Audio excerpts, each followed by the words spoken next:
Episode की शुरुआत में हम देखते हैं कि जियो यान का भाई वहां खड़ा था। एक व्यक्ति उसके पास आता है और सारी जानकारी देता है। उनका कहना है कि हमने दुश्मन के इलाके में काफी लोगों को मारा है, लेकिन इन सब के बावजूद उनके हमले के तरीके काम नहीं आए। हम लोगों पर भी बार बार हमला कर रहे हैं और भी कई लोग उनकी मदद के लिए आ रहे हैं। जियो यान का भाई ये सुनने के बाद उससे कहता है कि ठीक है, फिर हम लड़ने को तैयार हैं। क्यों न हम इसमें अपनी जान गंवा दें। अब वह अपनी पूरी सहायता के साथ जंगल में जाता है और वहां वह शत्रु के लोगों से युद्ध करने लगा। इसमें काफी लोगों की जान जाती है और जियो यान का भाई एक जगह खड़ा होकर इंतजार कर रहा था। उसके दुश्मन वहां कब आएंगे। तभी फैन अपने लोगों के साथ वहां पहुंच जाता है और उनकी तरफ देखते हुए कहते हैं कि आप इस बेनाम संस्था के नेता हैं। ये सुनने के बाद जियो यान का भाई उससे लड़ने के लिए तैयार हो जाता है और अपना हथियार निकाल लेता है। उसके साथ 2 और लोग थे। वो उन्हें सामने बैठने और उसे मारने के लिए कहता है, इसलिए वे सामने बैठते हैं और जियो यान के भाई पर हमला करना शुरू कर देते हैं और इस तरह वह भी अपने हमलों से दूर होने लगा। ये लड़ाई काफी देर तक चलती है, लेकिन लोगों की संख्या काफी ज्यादा थी, इसलिए वे जियो यान के भाई से छुटकारा पाने में सफल हो जाते हैं।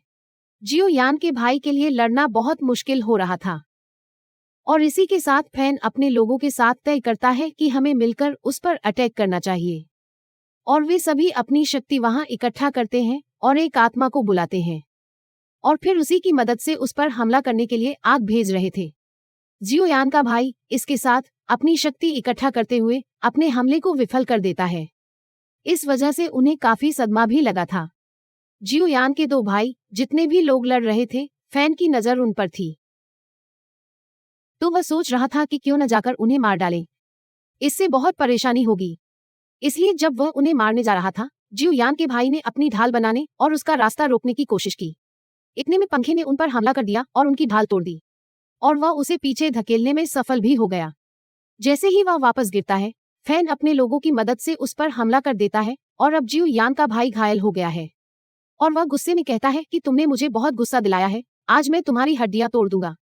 और जैसे ही उसने अन्य लोगों को हमला करने के लिए फेंका, जियो यान के भाई को पता था कि अब उसे बचाने के लिए कोई नहीं आ सकता और उसमें इतनी ताकत भी नहीं थी कि वह इस हमले से खुद को बचा सके।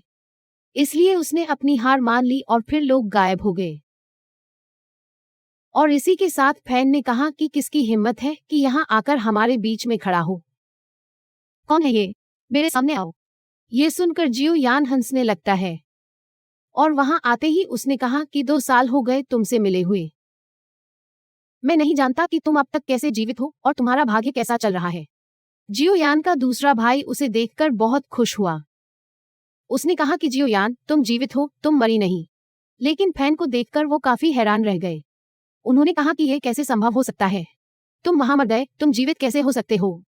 जियो यान अपने दूसरे भाई के पास गया और जैसे ही उसने उसे उठाया, वो बहुत खुश दिख रहा था क्योंकि वह उसे देखकर बहुत खुश थी। जियो यान कहता है कि आप जानते हैं कि जियो परिवार को कैसे गौरवान्वित करना है और कितनी दूर जाना है। मैं इतनी आसानी से कैसे मार सकता था। मुझे अपने परिवार का काम करना है। और जब जियो यान उसे जाने के लिए कहता है, तो मैं इस प्रशंसक के बेटे को सबक सिखाऊंगा। उसका भाई कहता है कि वह बहुत बलवान है, उससे मत लड़ो, वह तुम्हें हरा देगा, हम बाद में बदला लेंगे, हम एक योजना बनाएंगे। जियो यान अपने भाई को समझाने की कोशिश करता है कि वह 2 साल पहले मुझसे भाग गया था और उसने उसे बचा लिया और अब मुझे नहीं पता कि उसके साथ क्या करना है, तो चिंता मत करो, मैं तुम्हें मार डालूंगा।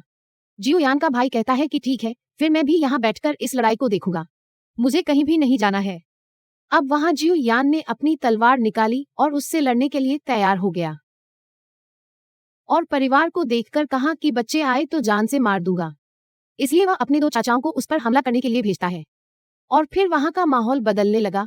आग का रंग भी बदल गया था क्योंकि रानी मेडुसा वहां आती है। उसे देखने के बाद जियो यान कहने लगी कि वह यहाँ क्या कर रही है। प्रशंसक सोचता है कि वह भी जियो यान का दुश्मन है, तो वह कहता है कि तुम मुझसे हाथ क्यों नहीं मिला लेते और हम मिलकर इस जियो यान के बेटे को मार देंगे। जियो यान का भाई ये देखकर हैरान रह गया और जियो यान भी रानी मेडुसा को आश्चर्य से देखने लगा। रानी मेडुसा उससे कहती है कि क्या तुम इतने शक्तिशाली हो कि मुझसे ये प्रश्न पूछ सकते हो। इस पर फैन काफी नाराज हुए। वो कहता है कि ठीक है, फिर इसमें मत उलझो, चलिए हम अपना काम पूरा करते हैं। और वह अपने मन में कहता है कि एक बार जब हम जियो यान को मार देंगे तो हम उसे सबक सिखाएंगे। जियो यान रानी मेडुसा से कहता है कि तुम जानती हो कि मैं तुम्हारा आदमी हूँ। मुझ पर तुम्हारा बहुत श्रेय है कि तुम जब चाहो तब मुझे मार सकते हो, लेकिन आज मुझे अपना काम करने दो। रानी मेडुसा ने उस पर दबाव बनाना शुरू कर दिया, जिसके लिए जियो यान के लिए वहां खड़ा होना मुश्किल हो रहा था। वह फिर कुछ सोचती रहती है और थोड़ी देर बाद उसका दिमाग ठंडा हो जाता है, इसलिए वह उसे जाने देती है। और फिर उसकी मौत के साथ वो कह रही थी कि जियो यान, बस इतना याद रखना कि तुम्हारी जिंदगी मेरे हाथों में है। उनकी मृत्यु के बाद प्रशंसक जियो यान से कहता है कि आपको क्या लगता है कि वह चला गया है? हम आपको नहीं मार सकते, हम 4 लोग हैं, हम आपको एक अच्छा सबक सिखा सकते हैं। और वह उस पर वार करने लगा और वह आगे बढ़ने लगा। जैसे ही जियो यान वहां अपनी आग जलाता है, जो लोग उसके सामने उस पर हमला करने के लिए बैठे थे, उनके दिल की धड़कन तेज होने लगती है। प्रशंसक का कहना है कि मैंने नहीं सोचा था कि उसने ये तकनीक सीखी होगी, इसलिए जियो यान ने मौके का फायदा उठाया और उस पर इतनी तेजी से हमला किया।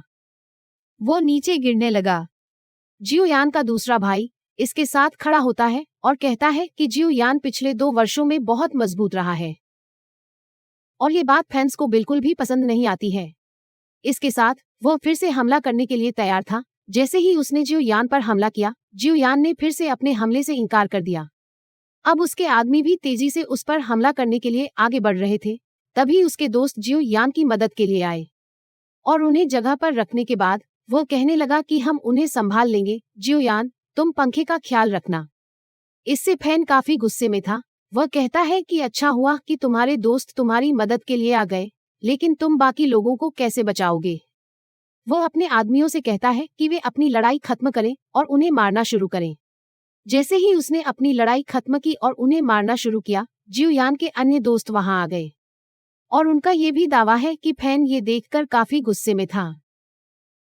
वह जानता है कि प्रशंसक भागना चाहता है, इसलिए जियो यान उसके चारों ओर आग लगा देता है ताकि वह भागने की कोशिश कर सके, लेकिन वह असफल हो जाता है। और फैन कहने लगा कि जियो यान, ये सब तुम्हारी वजह से हुआ है। अगर तुमने मेरे बेटे को नहीं मारा होता तो मैं आज तुम्हारे सामने खड़ा नहीं होता। तो इस बार जियो यान उससे कहता है कि यह तुम्हारे बेटे की गलती है, मैं इसमें कुछ नहीं कर सकता। उसकी जान उसकी गलती की वजह से चली गई, ऐसा नहीं कि मैंने जानबूझकर उसे मारा। वह शक्ति इकट्ठा करता है और जियो यान पर हमला करता है ताकि वह उसे मार सके, और फिर जियो यान आसानी से इस हमले को विफल कर देता है। ऐसा करने के बाद जियो यान कहता है कि ऐसा लगता है कि तुम भागने वाले नहीं हो, इसलिए वह उससे लड़ने गया और उन्होंने उसके करीब जाकर उसकी पिटाई कर दी, जिससे उस फैन की हालत काफी खराब हो गई। फैन का कहना है कि अगर आपने काले गठबंधन से पंगा लिया तो भविष्य में आपका कुछ नहीं बिगड़ेगा। लेकिन जियो यान को इन बातों की परवाह नहीं है और वह मुस्कुराने लगा और वह कहता है कि मैं उस ब्लैक एलायंस को खत्म कर दूंगा जिस पर आप ज्यादा भरोसा करते हैं। फैन कहता है कि तुम मुझे नहीं मार सकते क्योंकि मैं यहाँ से भाग जाऊंगा, क्योंकि मुझे पता है कि अगर मैं तुमसे लड़ूंगा तो मैं जीत नहीं पाऊंगा, मैं पहले ही घायल हो चुका हूँ। इसलिए वह वहां से भागने की कोशिश करने लगा और जियो यान ये देखकर खुश हुआ कि वह उससे भाग नहीं सकता। और प्रशंसक एक जगह जाता है और कहता है कि जियो यान, मैं तुमसे बाद में बदला लेने जरूर आऊंगा। तभी उसे एक आवाज सुनाई देती है, क्योंकि जियो यान उसके पीछे खड़ा था और वह देखता है कि जियो यान उस पर हमला करता है और इससे पहले कि वह हमला रोक पाता, आग उस पर लग चुकी थी और वह वहीं जल रहा था और वह जलते समय भी बहुत जलता है। उसे मारने के बाद जियो यान नीचे देखता है कि वे अभी भी कहां लड़ रहे थे। जियो यान को इस लड़ाई को रोकना था, इसलिए वह उनसे कहता है कि मैंने पंखे को मार दिया और तुम लोग जाओ और यांग को इसके बारे में बताओ। जब उन्होंने लड़ना बंद किया तो उन्होंने कहा कि तुमने ऐसा क्या कहा कि तुमने पंखे को मार डाला। उनमें से कुछ इस पर विश्वास नहीं कर सके। वे कहते हैं कि हमारा सुजेरान बहुत ताकतवर था, जब तुम झूठ बोल रहे हो तो तुम उसे कैसे मार सकते हो। और जैसे ही वे उस पर हमला करने के लिए आगे बढ़ते हैं, जियो यान उन पर आग लगाता है और उन्हें वहीं जला देता है। और जब उसने यह देखा तो उसने जियो यान के दूसरे भाई को देखा और कहा कि यह लड़का पहले से कहीं ज्यादा खतरनाक हो गया है। जियो यान वहां अपना जोश दिखाता है और उनसे कहता है कि क्या कोई और मुझसे लड़ना चाहेगा। वे बहुत डर गए और वहां से भागने लगे और इस बार जियो यान के भाई के दोस्त बहुत खुश थे। अगले दिन जब लड़ाई समाप्त हो गई तो वह अपने मित्रों के पास गया और उनसे कहा कि तुमने मुझे बहुत प्रसन्न किया है।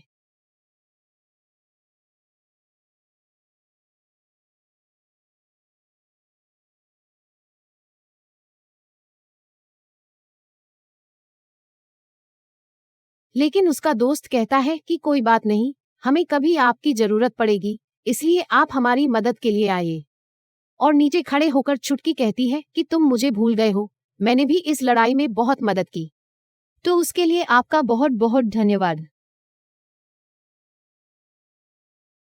शियाओयांग नीचे आकर बैठता है और अपने सिर पर हाथ फैलाकर कहता है कि हाँ, मुझे पता है, और मुझे यह भी याद है कि मैं उस केमिकल पर काम करूंगा जो मुझे आपके लिए बनाना है। वे वहां इस तरह की बातें कर रहे थे, तभी शियाओयांग देखता है कि उसके भाई की हालत बहुत खराब है क्योंकि वह वहां से चला गया था। इसलिए अपने भाई की हालत देखकर वो उसके पीछे पीछे चला गया, जहां वह नीचे देखने लगा। इससे पहले कि जियाओयांग उससे बात करने की कोशिश करता है, उसका भाई कहता है कि आप जानते हैं कि मुझे अपने परिवार का बदला लेना था, और मैं यह भी जानता था कि तुम मारे गए, लेकिन तुम अभी भी जीवित हो। 2 साल में तुमने बहुत सुधार किया है, आप हमारे परिवार के लिए बहुत अच्छे साबित हुए हैं। मैं उनसे बदला लेना चाहता था, लेकिन मैं जानता था कि मुझमें इतनी ताकत नहीं है। मैं जंगल में उनसे दूर भाग रहा था, तभी मुझे एक डिब्बा मिला जिसमें एक भी गोली नहीं थी। इन गोलियों के इस्तेमाल के बाद मैं एक किंग लेवल फाइटर बन गया, जो कि बहुत अच्छा भी है। लेकिन इन गोलियों से आदमी ताकतवर हो सकता था, लेकिन उसके साथ साथ उसकी मौत भी होने वाली थी। जब शियाओयांग को पता चलता है, तो वह अपने भाई के लिए बहुत परेशान होता है, इसलिए वह कहता है कि तुमने ऐसा क्यों किया। तो उसका भाई उससे कहता है कि अगर मैंने ऐसा नहीं किया तो मैं तुमसे बदला कैसे लूंगा, मैं अपने परिवार का बदला कैसे लूंगा, इसलिए मजबूरी में मुझे ऐसा करना पड़ा। लेकिन आपको ज्यादा चिंता करने की जरूरत नहीं है क्योंकि पूरे परिवार का बोझ आपके कंधों पर है, आपको अपने परिवार को भी आगे बढ़ाना है। जब भी शियाओयांग अपने हाथ में गोली देखता है और बॉक्स पर गिरता है, तो वह जल्दी से उसे छीन लेता है। अब उसका भाई उसे एक चीज देता है, तो लेने के साथ साथ शियाओयांग कहने लगता है कि मेरे भाई, चिंता मत करो, मैं पेटी में ऐसी औषधि बनाऊंगा जिसकी सहायता से मैं तुझे ठीक कर सकूंगा और तू मार न सकेगा। उनके भाई का कहना है कि जब तक